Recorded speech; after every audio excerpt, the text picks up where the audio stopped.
Okay, so circulation density. Before we get to that, talk about orienting a boundary to a surface. Given an open surface S with boundary C,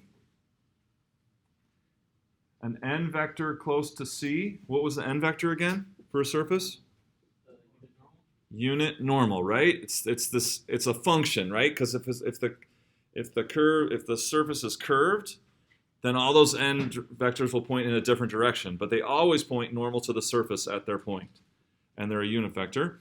So if you take an n vector very close to C with the right-hand rule, that will give you the corresponding positive orientation of C. So let's see that. So here,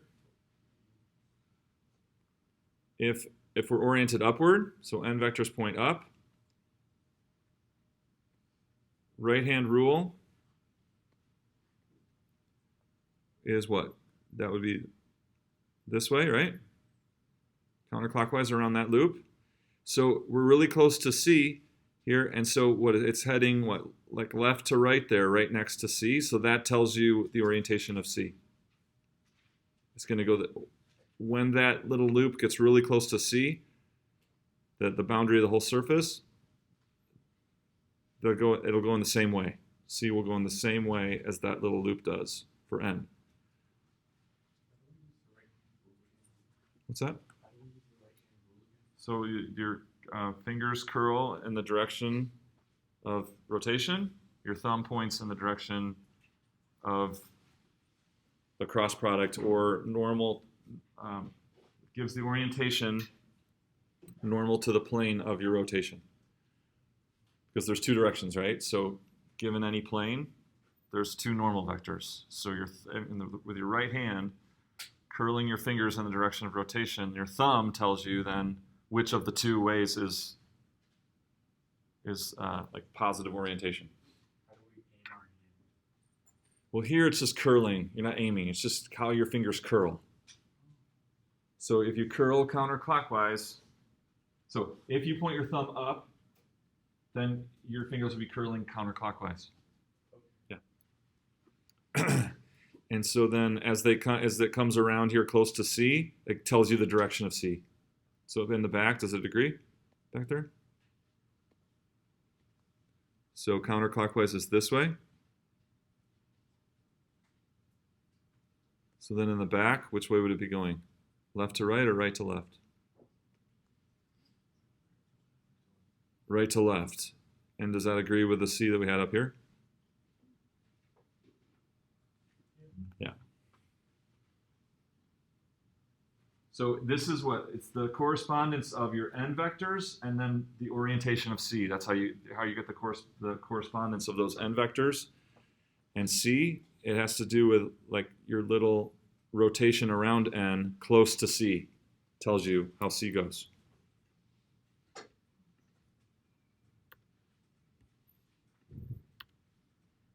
Okay, so how about this? So C now has two parts. This is actually an open surface. It's like the shell of a can. And so C has two parts. It has like a C1 and a C2. So you figure out which way each of those goes. So how would we orient C, which means orienting C1 and C2 separately, because they're separate curves. So C1, looking down, would C1 be clockwise or counterclockwise? Clockwise. He said clockwise. Agree with that? Because if we go by right-hand rule, we're going counterclockwise like this. See that? That means that C is going this way. So he said looking down, it's clockwise. Correct, right? And what about the bottom? Looking down, is it going to be clockwise or counterclockwise? Some people are saying counterclockwise. So by a right-hand rule, this goes counterclockwise. And so then when you're close, you're going down here, you're going left to right. So that goes the opposite. See on the bottom, it goes the opposite way than the top. Does that make sense?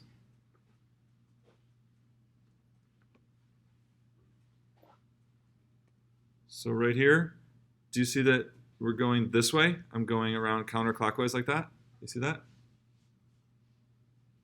So then when that gets close to C, you're going to go the same way as that. So you're going to go this way. Because it's going this way around the bottom of the little loop around N, then C is going to go that same direction. So the top is looking down, the top is going, what do we say? The top is going clockwise, and looking down, the bottom is going counterclockwise. So that would be the orientation of C for this one.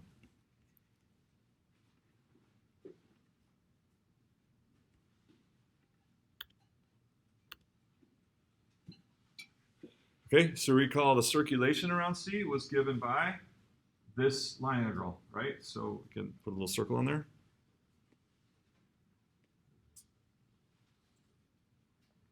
Okay. So circulation density is the strength of circulation of a vector field in a chosen direction, say V. So you have a vector field, you choose a direction at a point. And here's the notation for that, circulation density. So you take your vector field at a given point and you choose some direction V. That's not the direction of the vector at XYZ. That's some other direction apart from the direction of the vector at a particular point, and then you're asking what's the strength of circulation of that vector field in the direction of V, meaning what? In the plane orthogonal to V, right? The strength of rotation in the plane orthogonal to V. So like flux density, it's going to be the circulation around C, which is going to be a single integral, right? This line integral, divided by the area inside. So for a small area and a high circulation, that's a high circulation density, right? For a large area and a small line integral, that's low circulation density. But then we're going to take, this is going to be a pointwise phenomenon, we're going to take that ratio as the area inside gets small. So this has totally analogous to flux density, where we looked at volume, right? We looked at the flux per volume. Now we're looking at circulation per area as that area shrinks down to a point. So that would be this, right? So it would be our circulation divided by the area within C, but then the limit of that as we shrink that C down to a point, and our area becomes 0.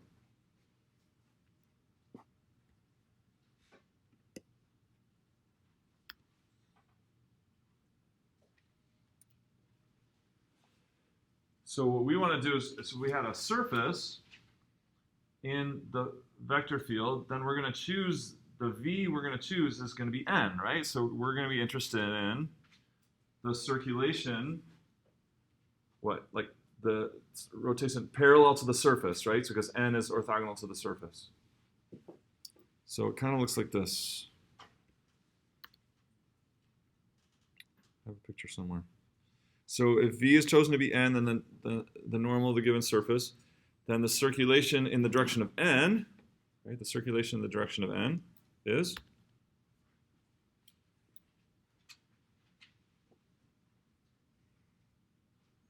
so if you were thinking curl all along, you were right. If you had a curl in mind, you were right. The circulation in the direction of N, so I thought I had a picture here.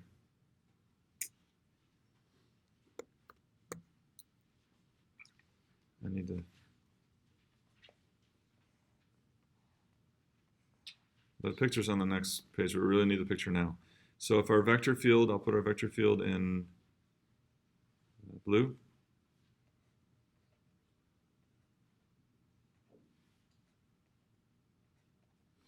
But this is actually not the vector field, but the curl of the vector field.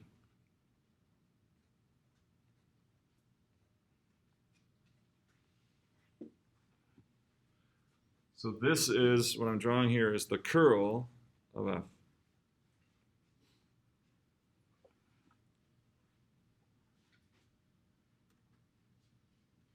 And what do we want? We want as much of the curl as is in what? As is orthogonal to the surface.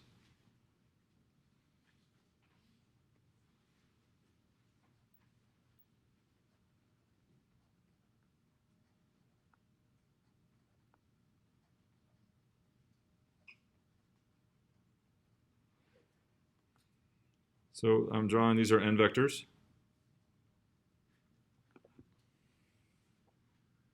So how do I get as much of the curl as is in the direction of n? What would I use? Dot. That's why it's dot, right? Because I want as much of the curl, right? That's the blue. The blue is the curl of f. As much of f as is in the direction of n. I'm going to use dot product. And what's that going to give me? That's going to give me, if I'm taking as much of the curl as in the direction of n, then I'm getting as much of the strength of rotation as is what? Parallel to the surface. Does that make sense? So if this is the, say, the curl of f right here, like this, then the overall rotation of the pointwise rotation of the field at that point is in a plane orthogonal to that.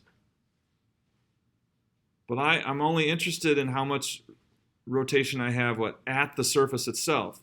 So I'm going to take the component of that, right? So if I take the amount of the curl of f that's in the direction of n, then I'm getting the amount of the rotation of the field as is parallel to the surface. So that's on the video. Listen to it several times. Yeah. I just don't understand how curl can be in the same direction as the normal vector. Because like normally when we've been working with it, it's been like completely like parallel to the surface. But the surface is totally separate from the field. The surface and the field have no dependency on each other. You've got this field, and then you're sticking a surface in it. So that the curl is, like at any given point, it tells you the strength of rotation and the plane of that rotation. Right? Okay. So like, if I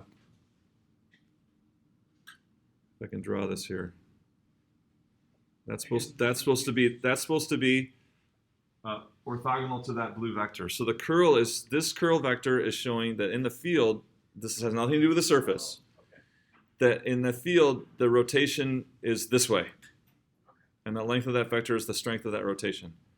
Now I'm going to take the component of that that's parallel. I want the component of that rotation that's in the surface. That's going to be, I'm going to take what? The curl of f dot n, and that's going to give me the part of that rotation that's parallel to the surface.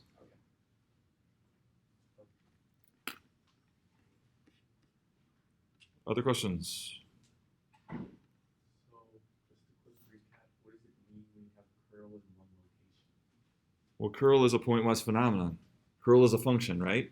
So in a field, at any given point, there is a rotation and strength of rotation. There's an angle of rotation and strength of rotation. As soon as you move to another point, that could be different. Curl is a function of location, pointwise. So that goes back to the day that we learned about curl. Yeah. All right, so the circulation density is the direction of n. Don't write this down because I'm going to leave soon. Direction of n is the magnitude of the curl and as much as in the direction of n. So that's the whole discussion we just had. All right, so two ways to compute circulation. So when v is chosen to be n for some surface, okay, that's what we already said that. It's all from the last page. So here's that picture I was just drawing. So the curl gives us another way of calculating the circulation of C about S. So if I have this surface F and there's a boundary C on it, that's this boundary, right? The curl actually gives me now a different way of computing that line integral. The line integral around the boundary of my surface. So how does that work? Let's see how that works.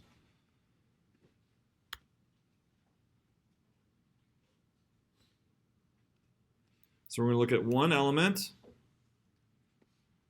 little element inside the surface with boundary delta C. So this is one little element, and we're going to call the boundary of that little element delta C.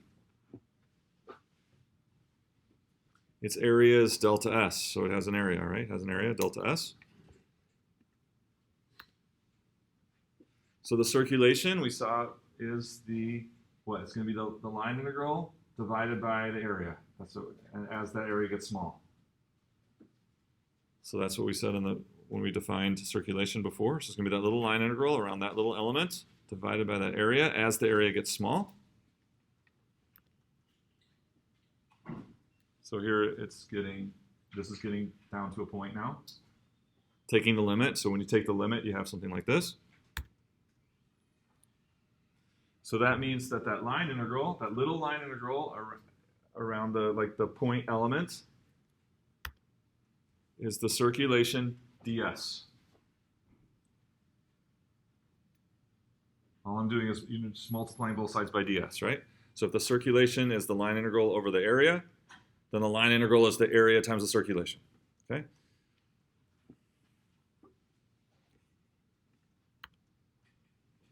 And then we said that circulation is the same as the curl of f dot n. So the curl of f, again, is this blue vector right here. I'm going to take as much of that as is in the direction normal to the surface.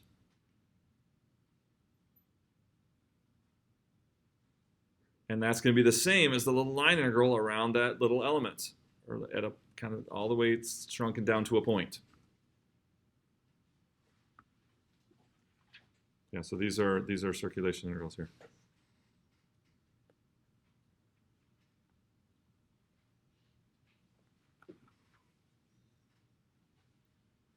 Okay, making sense? Stop me if you need to.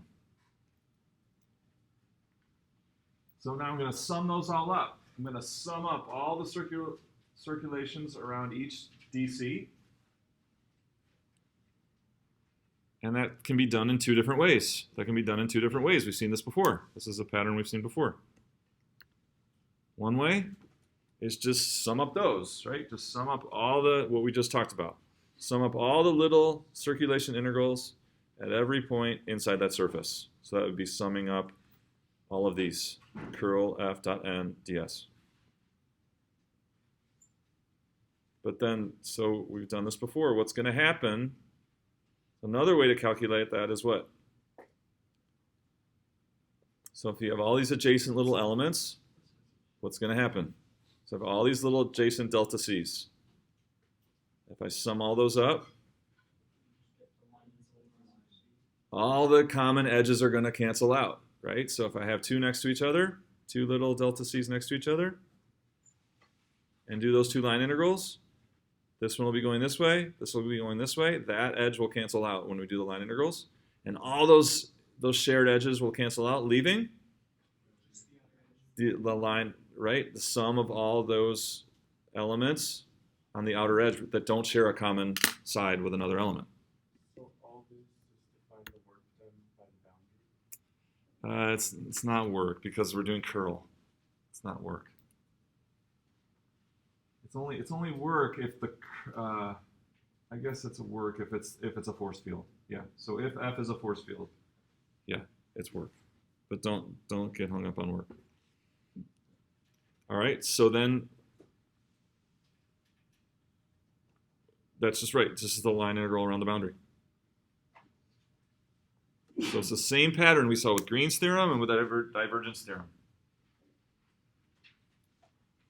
Okay, and so then this is the basis. These are equal. Calculating summing up all the little circulation integrals ends up being the same as just doing one line integral around the whole thing. So why would we want to do this instead of just the line integral? Sometimes the surface integral is easier. Sometimes the line integral is easier. Depends on the situation. So this goes both ways. All right, so this, when things get small, is the surface integral. It's the double integral of the curl of f dot ds, right? You should recognize that. That's the surface integral. Summing up point-wise across the surface. But now look at where your vector field is. Your vector field is the curl of f, right? Your vector field is the curl of f. So that, just give you.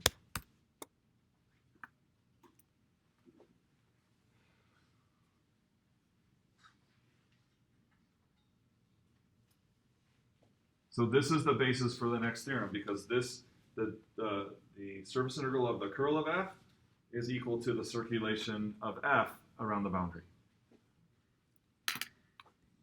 So that's a sketch of the proof of Stokes' theorem.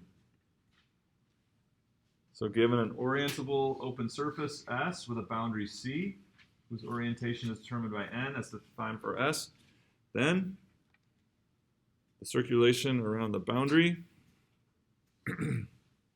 is equal to the surface integral of the curl of f.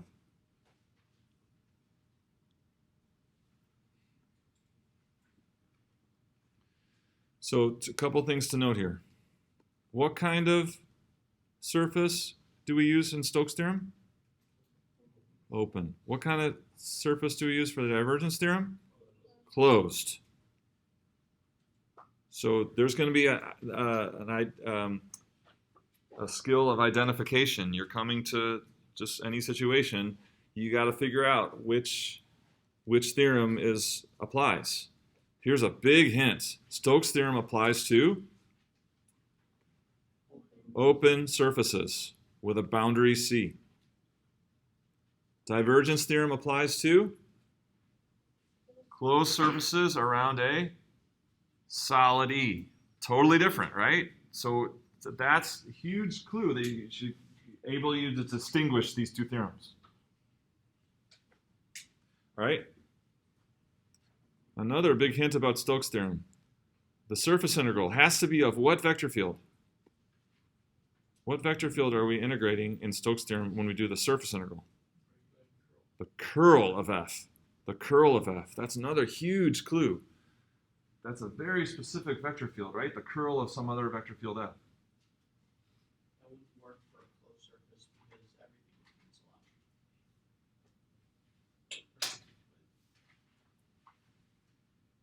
cancel out. This won't work for a closed theorem, a closed surface at all, for several reasons. Because you don't have a boundary C. That's a big reason, right? Yeah, on a closed surface. Okay. So what would it mean to verify Stokes' theorem? Here, let's do this. Where's it going? Why is it disappearing?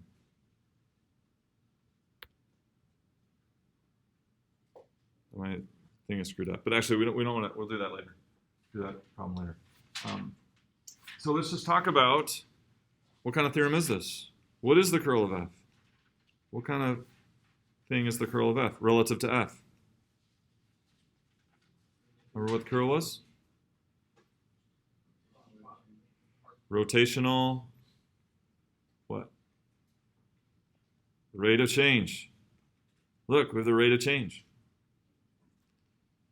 So what this is like we're accumulating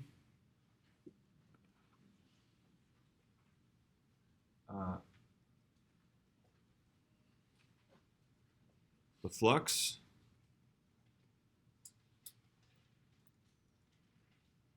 this is like rotational flux then. Right? A surface integral is a flux integral. So this is like rotational flux. Perpendicular to the plane of rotation, how much stuff is going through, right? So perpendicular to the rotation, so that's determined by our n vector on the surface. What's the rate of rotation going through, kind of? It's kind of an elusive thing.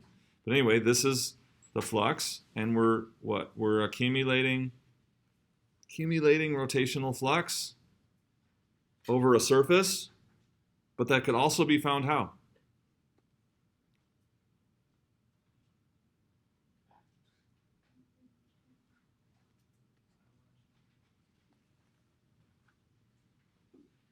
By what?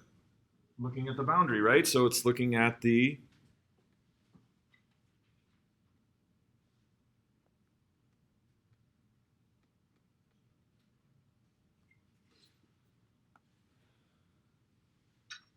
it's kind of like the f then around the boundary is kind of like the net rotation around the outside, right? Like the overall net rotation around the outside of that surface.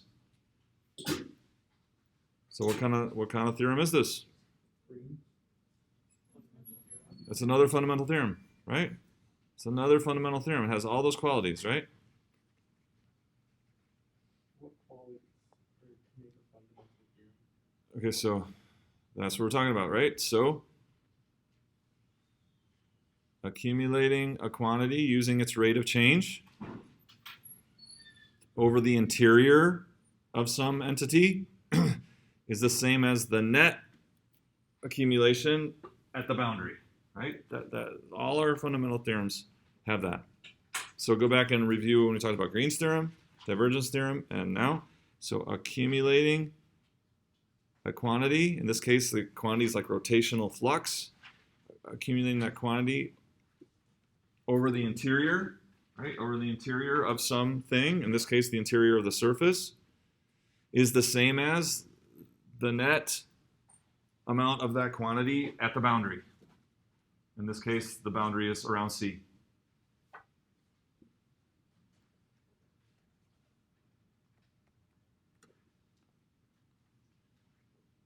Yeah, so go back and review. When we talked about Green's theorem and divergence theorem, it's the same thing. You've got you're accumulating a quantity using rate of change, right? Rate of change over the interior equals the net change in that quantity at the boundary.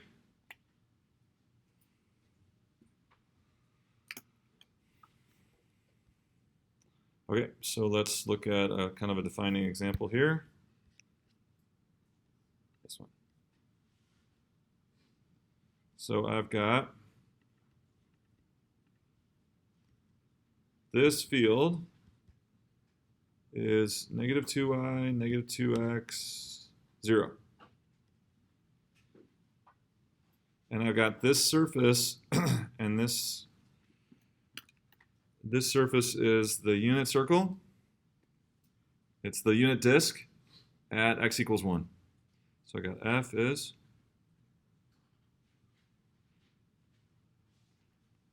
negative 2y, 2x, 0. That's the blue field. And then the surface is the unit disk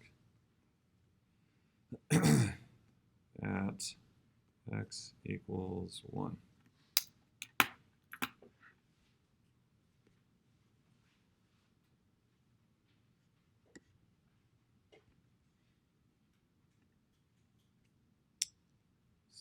What do I want here?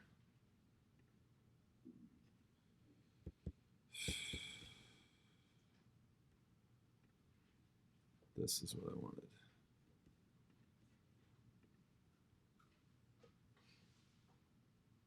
Yep. Okay, so I'm gonna check that. Okay, so we got negative 2y, 2x0, unit disk at x equals 1.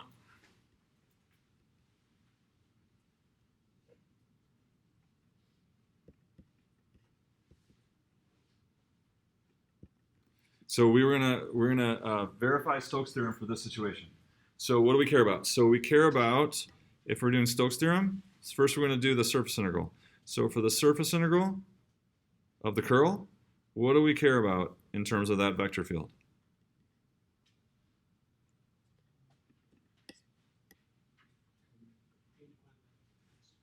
Do we care about this whole vector field? Just the part that's inside. Yeah, just the part of the vector field for the points inside the disk. So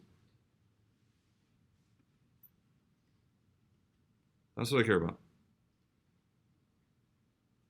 And that's actually F. So so let's actually talk about the line integral around the boundary first. So we're going to do the line integral around the boundary of S, F dot dr, and then this, oh no, that's around C. The double integral F of what? The curl of F dot ds. Okay, so we're going to do both of these. So we'll start with the line integral. So let's just predict for the line integral. Let's just predict. What do we predict for the line integral around this C? If that's the part of f that's, if that's what f is in the plane of x equals 1, what do I predict for that line integral? Positive, negative, or 0?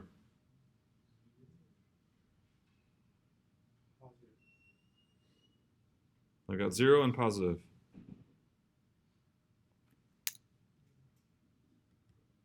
We'll do the circulation integral around that curve, and this is the part of the field in x equals 1. 0, positive, or negative?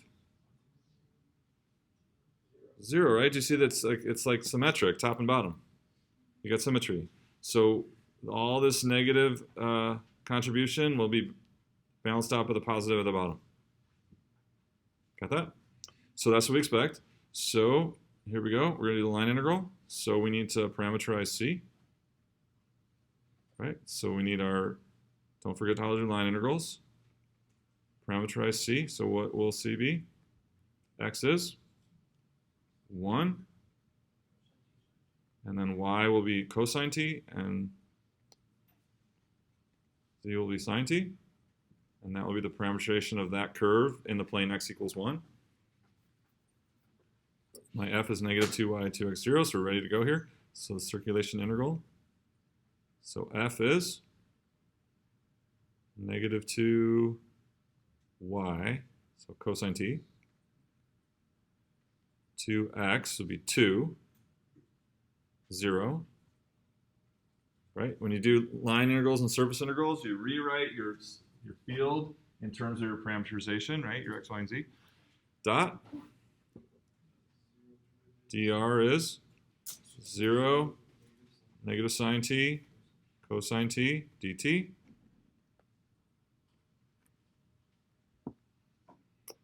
And so it's the line integral around C of 0 minus 2 sine t plus 0 dt, and that t goes from what to what? 0 to 2 pi. So antiderivative of negative 2 sine t, 2 cosine t, from 0 to 2 pi is 2 minus 2. What we thought, right? That's what we thought. So when we do, so what will the curl of f look like, right? So here's that field. Or let's calculate the curl. So let's calculate the curl for this field and see what we get.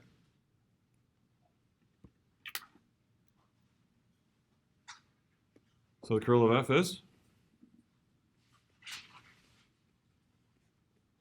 that's our, what? It's our determinant algorithm, I, j, and k, partials, partial x, partial y, partial z, minus 2y, 2x, 0. So curl of f is a new vector field that gives pointwise strength of rotation of the original vector field, right? So what's the I component? Partial of y, 0 with respect to y, partial of 2x with respect to z. So I think the I component of the curl is 0.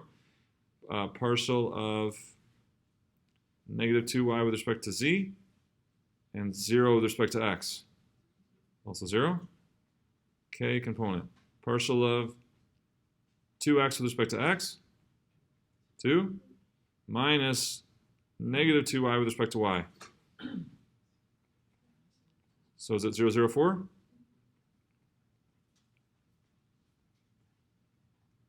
So that's my curl, and I'm doing this, what, the flux of that through this disk at x equals 1. Can you imagine that? So what does the curl look like? The curl looks like, in that plane, the curl looks like that. So what about this flux through that of that vector field, which is the curl of f, through that disk? What will the flux be? 0, right? Because there's nothing passing through, right? Everything's parallel, which means what? There's no rotation parallel to that surface. There's no rotation parallel to that surface because the direction of the curl is parallel to the surface. There's no part of that that's perpendicular to the surface. And if you look down on the surface again,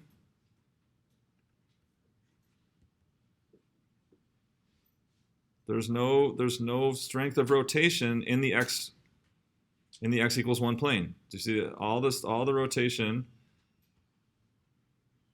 is upward, and that's what we're seeing here. Okay, so then, but let's just do the math and show that it's 0. So what's the easiest way to do this surface integral?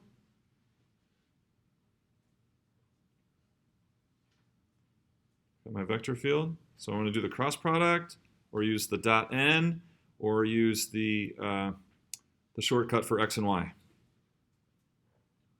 Dot n, right? Because I got a surface that's parallel to a coordinate plane. So I'm going to do this. And what is my n? 1, 0, right, 1, 0, 0. And is orthogonal to the surface. So I got my curl, 0, 0, 4. Dot. N is 1, 0, 0. ds equals 0.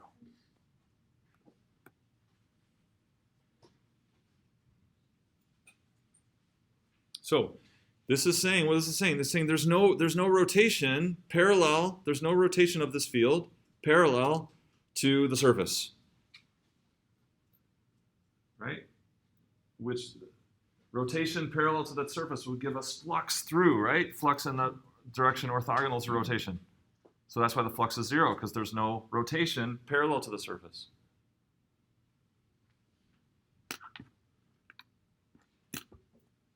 Make sense? Okay, now what about, let's return to, any questions on this? So that's verifying Stokes' theorem for that field F and that surface at the disk at x equals 1. So let's go back to the original field now, and now I want to do the same process for this surface. The unit disk at z equals 1. The unit disk at z equals 1. We got 5 minutes, we can do it.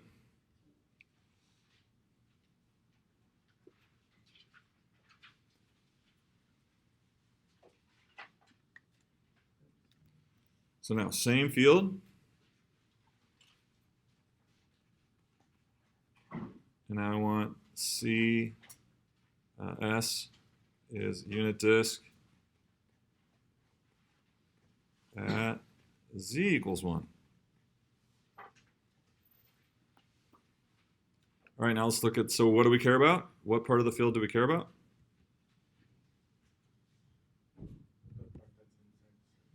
Yeah, so the part of the field that's at z equals 1. So in terms of the line integral, we care about this is the part of the field at z equals 1. So what about our circulation integral now? What do you think? Positive, negative, or 0?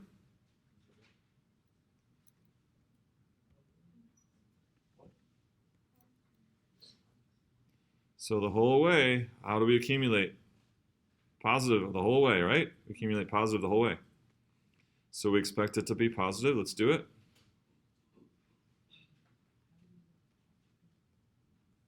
Right? They're all, if we go around counterclockwise, all the vectors are in the direction of going around the circle. So you just keep accumulating positive, positive, positive the whole way around. So we always want to go counterclockwise. Well, okay, go clockwise. Is it 0 then? You go clockwise, then what happens? It's still 0. No, it's negative the whole way around. Right? So it's not 0. Whether you go clockwise or counterclockwise, it's just always accumulating the same the whole way around, in the same, increase or decrease. So if we go clockwise, it's going to be positive. So we got now we got to parameterize. Parameterize it is that cosine t sine t 1. dr is negative sine t cosine t 0. So our line integral is f is negative 2y. Check my math, I'm going fast. 2x and 1 dot dr negative sine t cosine t 0 dt gives us 2 sine squared t plus 2 cosine squared dt, which is 2. So we're going to go from 0 to 2 pi 2 dt, which is 4 pi.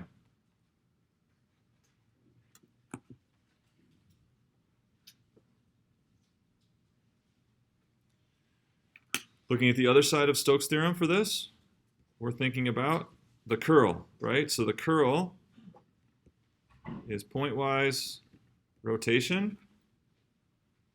So we already found the curl. What is the curl? The curl of f is? This happens to be constant curl. At every point in this field, we got 4, right? At every point in this field, the strength of rotation is 4, and the direction is up. Or all rotation is parallel to the xy plane, right? With a strength of 4. That's what that tells us, right? So what about the flux of the curl now? We're going to do the curl of f. We're going to do dot n again. ds over our new s for this. So we're going to have 0, 0, 4. What is n now? 0, 0, 1.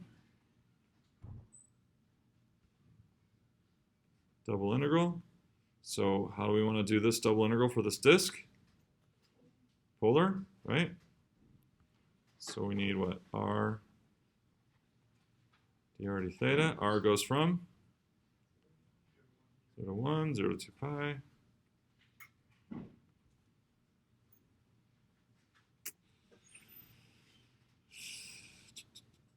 So we get 4r, which is 2r squared from 0 to 1. I think it worked. And that's 2. 0 to 2 pi of 2 d theta is 4 pi. So it worked.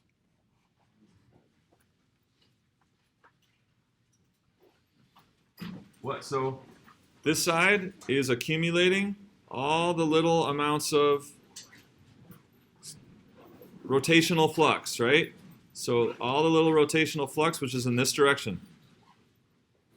Summing all that up gives it a total amount of rotational flux of 4 pi through the disk, through the chocolate chip cookie. And then that's the same as what? The total accumulation around the boundary. 4 pi. Okay, time to hit the books.